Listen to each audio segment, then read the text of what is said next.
Halo sahabat Panen Raya, kembali lagi di Panen Raya TV, media informasi pertanian untuk panen lebih maksimal. Nah sahabat Panen Raya, saya saat ini sedang berada di daerah Kalikajar, Kabupaten Wonosobo, tepatnya di jam 2 siang. Tapi bisa kita lihat di belakang saya, sudah sangat mendung sahabat Panen Raya. Biasanya nanti jam 3 itu sudah mulai hujan yang cukup lebat. Nah, mengapa sih? Padahal sekarang kita kan sudah memasuki musim kering ya, sahabat Panen Raya.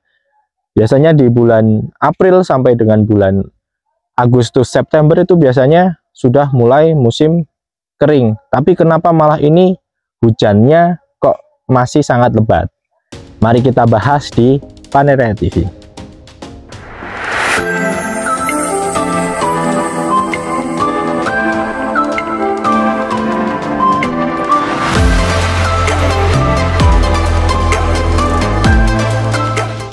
Nah, sahabat Panen Raya yang sedang mengalami fenomena anomali seperti ini ya, bukan anomali yang tung sahur, tapi anomali cuaca ya, dimana pagi sampai siang itu panasnya terik luar biasa.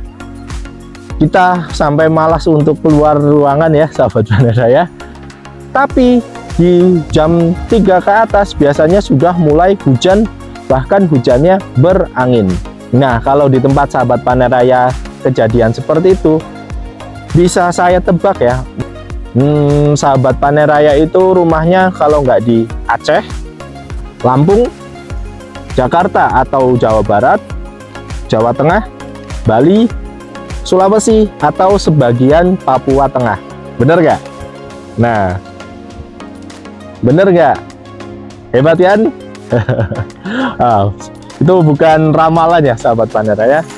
Ini adalah data yang saya kutip dari BMKG sahabat Panen Raya, di mana 26% wilayah di Indonesia, tepatnya di beberapa daerah yang tadi saya sebutkan, itu mengalami sebuah anomali di mana curah hujannya itu cukup tinggi, di atas rata-rata musim panas pada biasanya. Makanya untuk sahabat Panen Raya yang daerahnya tadi saya sebutkan, biasanya di situ akan mengalami curah hujan yang tinggi.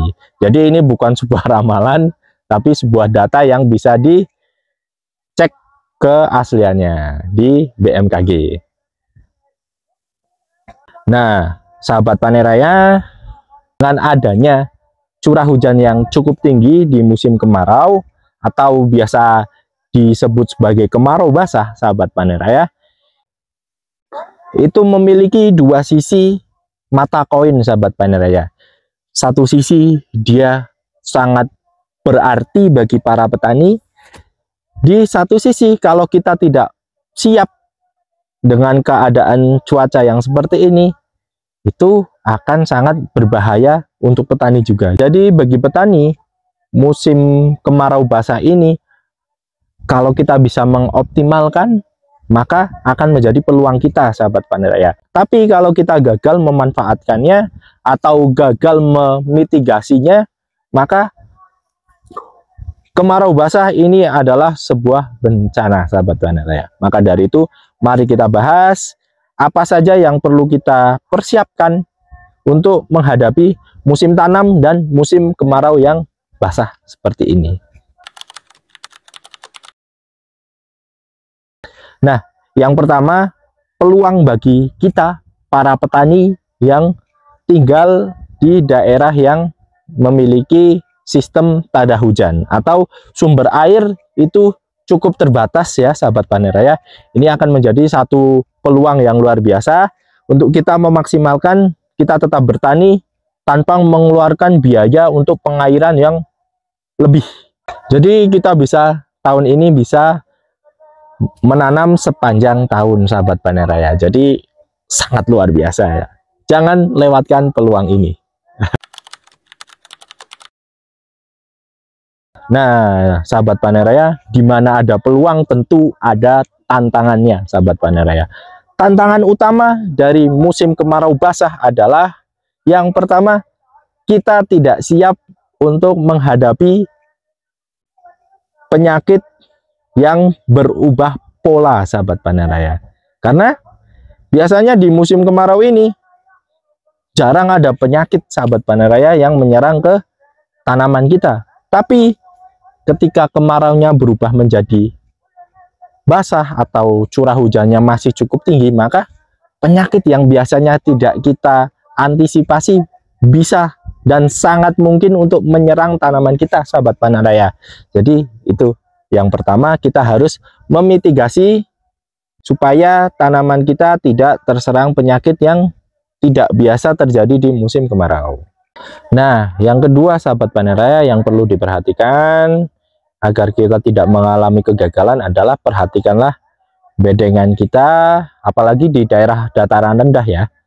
Itu akan rawan terjadi resiko tergenang ya, sahabat panen raya, karena biasanya kita sudah mempersiapkan lahan yang dengan bedengan yang cukup pendek, karena kita tahu bahwa ini sudah memasuki musim kemarau, jadi nggak perlu bedengan-bedengan yang tinggi. Padahal kemarau saat ini adalah kemarau yang memiliki curah hujan tinggi, jadi bedengan kita dan saluran irigasinya harus diperbaiki, harus dibuat agar air itu tetap bisa keluar dengan lancar, sahabat panen raya. Nah, yang ketiga, sahabat panen raya, di musim yang panas dan hujan seperti ini tentu akan sangat rawan terjadinya ledakan populasi hama, sahabat panen raya. Jadi kita harus mempersiapkan obat kita jauh lebih bagus dari pengobatan di musim hujan, sahabat panen raya, untuk mengatasi hama-hama yang akan datang. Nah, kita bahas untuk poin yang pertama tadi, sahabat panen raya. Di musim kemarau basah seperti ini dengan kelembaban yang sangat tinggi, tentu penyakit akan mudah menyerang ke tanaman kita, sahabat panen raya. Penyakit apa sih yang biasa menyerang di musim-musim peralihan seperti ini atau musim kemarau basah seperti ini?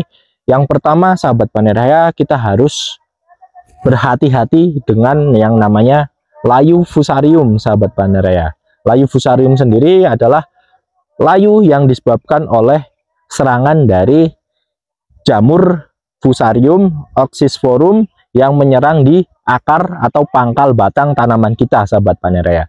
Dan sangat optimal di kondisi yang hangat tapi masih basah.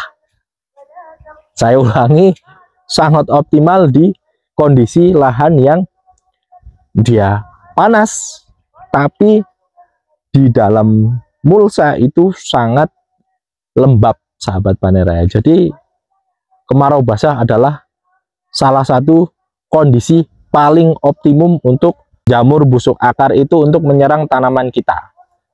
Jadi jangan lupa untuk melakukan pencegahan dari penyakit jamur busuk akar, sahabat panen raya. Bagaimana kita bisa mencegah busuk akar? Tentunya banyak caranya. Yang dengan organik kita bisa menggunakan trichoderma untuk memperbaiki keasaman tanah dan memperbaiki sifat kimia tanah, sahabat panen raya, dengan organik.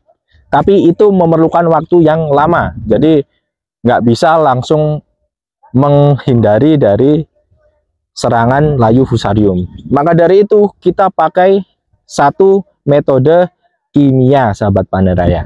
Salah satu yang bisa kita lakukan adalah dengan pengocoran langsung ke daerah perakaran menggunakan dua bahan aktif. Yang pertama adalah metalaksil, yang kedua adalah asam fosfit, sahabat panen raya. Nah, metalaksil dan asam fosfit ini jika digabungkan menurut penelitian itu memiliki efektivitas yang di atas 80%, sahabat panen raya. Jadi insya Allah tanaman kita bisa panen dengan maksimal tanpa terserang penyakit layu yang luar biasa. Maka dari itu, apa sih yang bisa kita pakai metalaksil dan asam fosfitnya? Nah, rekomendasi dari Panen Raya TV adalah Powerfos dan Redsil, sahabat panen raya. Powerfos berbahan aktif asam fosfit memiliki kandungan yang lebih tinggi dari kompetitor ya sahabat panen raya dengan bahan aktif yang sama. Nah, kalau si Red Seal ini dia memiliki tambahan zat mikro yaitu zinc plus plus sahabat panen raya. Jadi dia juga membantu dalam proses penghijauan daun sahabat panen raya.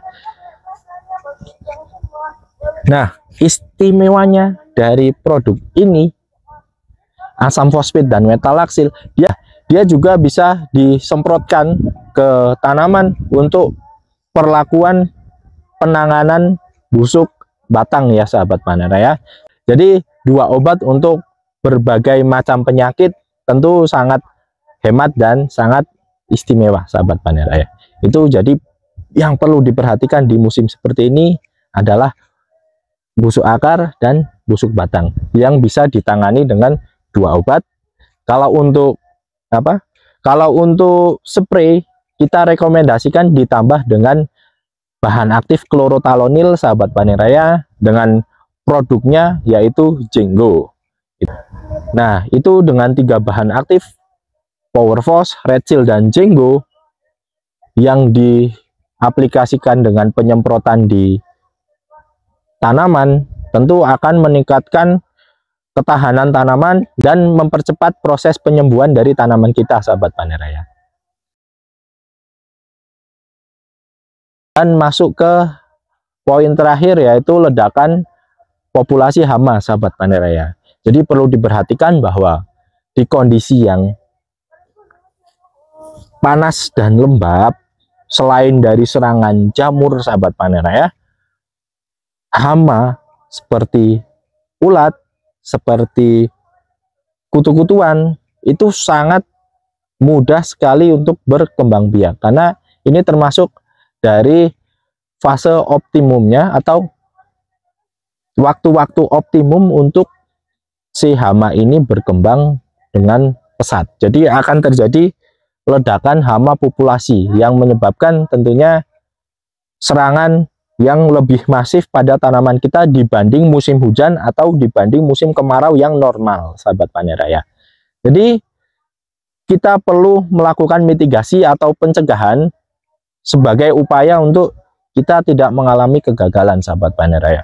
Nah, yang perlu kita fokuskan itu pada 2 hama, yaitu hama penghisap dan hama pemakan sahabat panen raya.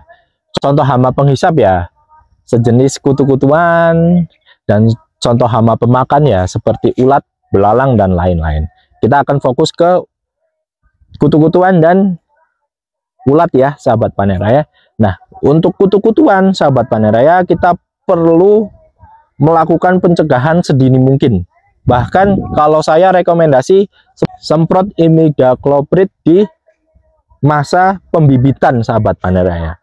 Jadi untuk mengurangi resiko terjadinya yang satu penyakit kuning atau virus Gemini yang berhubungan juga dengan penyakit keriting pada daun, pada cabai, tomat ataupun tanaman-tanaman yang lain sahabat panen raya.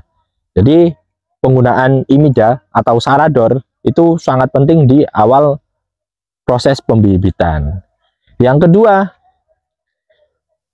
di masa tanam, setelah kita melakukan proses tanam, kita wajib melakukan penyemprotan dengan 2 bahan aktif, menggunakan bahan aktif imidacloprid dan juga abamectin sahabat panen raya.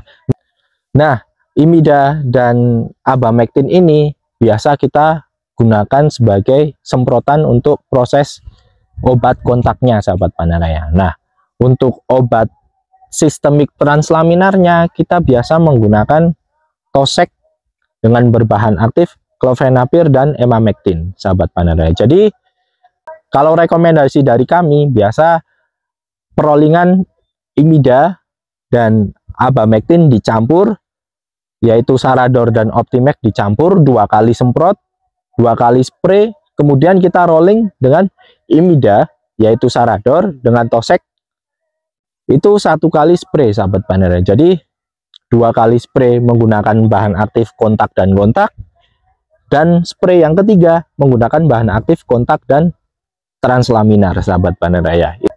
itu akan meningkatkan kesempatan kita untuk membasmi hama-hama yang membandel, hama-hama yang bisa menyebabkan kegagalan pada tanaman kita. Nah, hampir sama sahabat panen raya seperti pengobatan trips dan kutu-kutuan yang tadi saya jelaskan, bahwa kita wajib menggunakan dua bahan aktif, yaitu kontak dan sistemik translaminar sahabat panen raya. Nah, untuk ulat sendiri, untuk bahan aktif kontak yang sudah teruji yaitu emamectin benzoat, kalau produknya adalah Marcel. Kemudian untuk bahan aktif sistemik translaminarnya, kita bisa pakai produk yang bernama Caesar dengan berbahan aktif indosakap dan emamectin benzoat sahabat panen raya. Jadi 2 kali pakai Marcel dan 1 kali pakai Caesar sahabat panen raya. Itu akan meningkatkan proteksi kita pada tanaman. Kita akan menurunkan resiko serangan yang terlalu parah pada tanaman kita sahabat panen raya. Kemudian di masa peralihan seperti ini atau di masa kemarau basah seperti ini sahabat panen raya, ada satu hal yang sangat penting tapi kita kadang lupa sahabat panen raya untuk melakukannya. Apa sih itu yang harus kita lakukan? Nah, yang harus kita lakukan itu adalah pemberian dari unsur mikro makro yang seimbang sahabat panen raya. Nah, salah satu rekomendasi dari saya untuk unsur mikro makro yang seimbang, kita bisa menggunakan Malika dan Proton Max sahabat panen raya. Malika dengan kalsium dan asam humatnya, kemudian Proton Max dengan unsur mikro makro dan asam aminonya, maka akan meningkatkan ketahanan pada tanaman supaya tidak terjadi tanaman mati karena stres sahabat panen raya. Mungkin itu yang dapat kami sampaikan. Jangan lupa sahabat panen raya, di musim seperti ini kita harus bersiap, kita harus benar-benar bekerja dengan maksimal, jangan sampai kita kalah dengan musim sahabat panen raya. Mungkin itu yang dapat kami sampaikan. Untuk kritik dan saran sahabat panen raya, kita tunggu di kolom komentar. Sampai jumpa di kesempatan lain.